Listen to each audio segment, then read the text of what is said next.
Back in the year of 2001, the world was a very different place. The year 2025 felt like a distant dream back then, one where I imagined flying cars would be a thing. The internet was still a wild frontier of chat rooms and low-res blogs. Life felt simpler. When I unboxed this new RG34XX, I felt a familiar rush of nostalgia, like I was holding something more than just another emulator. It made me kind of stop and think, why am I always searching for that perfect emulator? Every week a new device comes out, sleeker, faster, claiming to redefine retro gaming, but in a way, they pretty much all do the same thing. They emulate retro games. While sure, some may do it better than others, but at its core, that's what this hobby is all about, re-experiencing and preserving a part of history. And yet, I still feel the pull to buy that next device, as if it's that system that will be the one to finally thrust me back into those simpler times, where FOMO wasn't on overdrive and the best games to play were the ones you had. And that's where I feel like this handheld excels, not in its strengths, but in its weaknesses. This handheld isn't the perfect handheld for everyone or every system. Because of its design, a perfect clone of the original GBA, there are many things that aren't up to spec for more of the modern retro systems. And while the RG34 might not emulate a bunch of systems well, it does emulate one perfectly.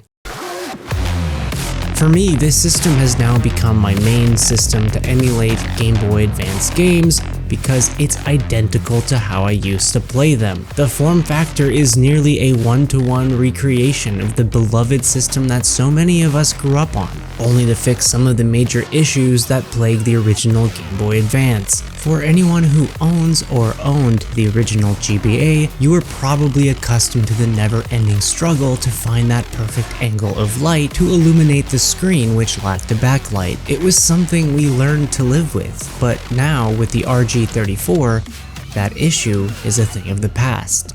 The original GBA had a resolution of 240 by 160 pixels, but with the RG34 and its 3.4-inch IPS screen in a perfect 3:2 aspect ratio with a resolution of 720 by 480, you're getting a much clearer picture with a pixel density of 254 versus the 99 ppi you got with the original system. Game Boy Advance games on this system somehow feel so much better to play than on any of my other systems, and don't get me wrong, I love my Tremu Brick and I love my Miu Mini, but there's something about this specific system that makes GBA games feel more authentic and smoother to play.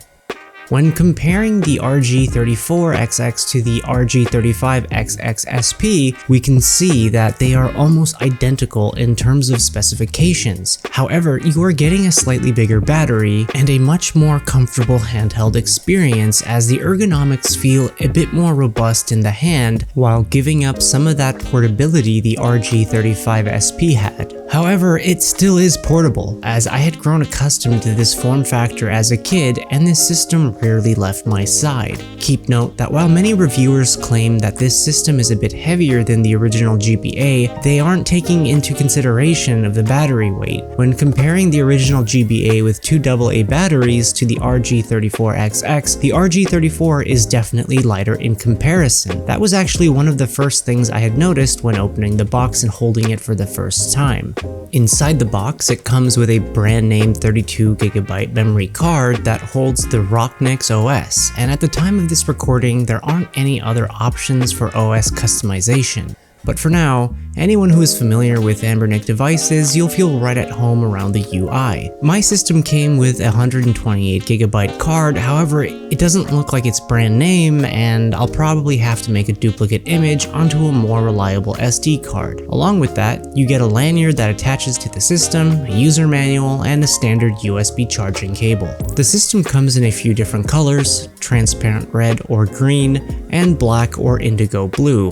I don't know why they call it blue, blue because to me, it looks purple. However, keep in mind that only the transparent models are the two that actually show the X and Y buttons, as the only labeled buttons on the solid color models are A and B. Now, in terms of performance, the system might not be the best bet if you're someone who's looking to play systems like PSP, N64, Dreamcast, and the like. There are other systems out there that might be a better fit for you in this price range. However, if you're looking to play older systems like GBA, SNES, and Game Boy games, the system might be a perfect fit.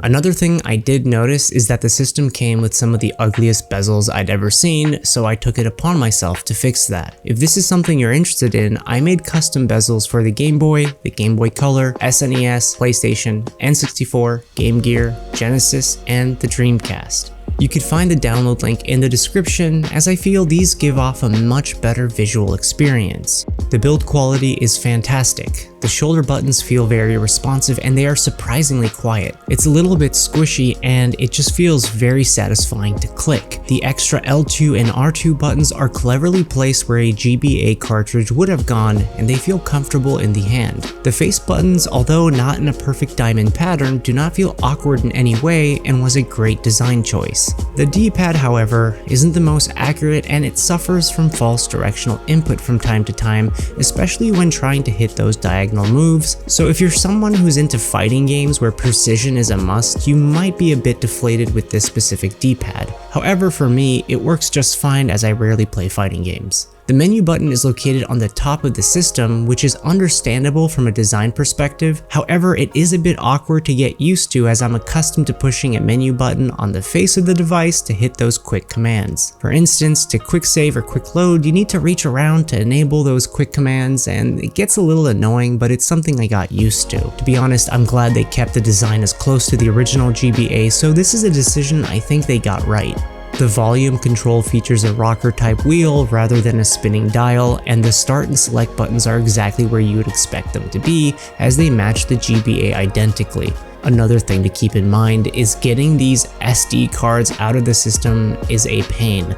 I needed to use tweezers to actually pull the thing out, so just keep that in mind. But you're most likely not going to be pulling out your micro SD card that frequently, so this is just me nitpicking. If this handheld is something you're interested in purchasing, definitely check out mechdiy.com. This is the site that I recommend to all my friends, and I get all my handhelds from this company, and right now they're having a 15% off site-wide sale for New Year's, so if you're thinking about getting a new handheld, it's worth checking out. Technically, the RG34XX is nothing revolutionary. On paper, there's nothing about this device that hasn't been done before. So why does it feel so special? Holding it, I can't help but feel a wave of nostalgia, not just for the games it can play, but for the way it made me feel. And yet, nostalgia alone isn't enough. The RG34XX succeeds not just because it evokes those feelings, but because it delivers a much more polished experience. The screen is so much more vibrant than the original, and it handles Game Boy Advance games with ease. So sure, it's not the most powerful handheld in the market, but it doesn't need to be. Its strength lies in its simplicity. So why do we keep chasing devices like this? Are we chasing the games, or are we chasing the person we were when we played them? Maybe it's because they remind us of who we were when gaming felt pure, uncomplicated, and joyful. The truth is, no handheld, no matter how perfect, can take us fully back. Because the magic wasn't just in the games. It was in the person we were when we played them.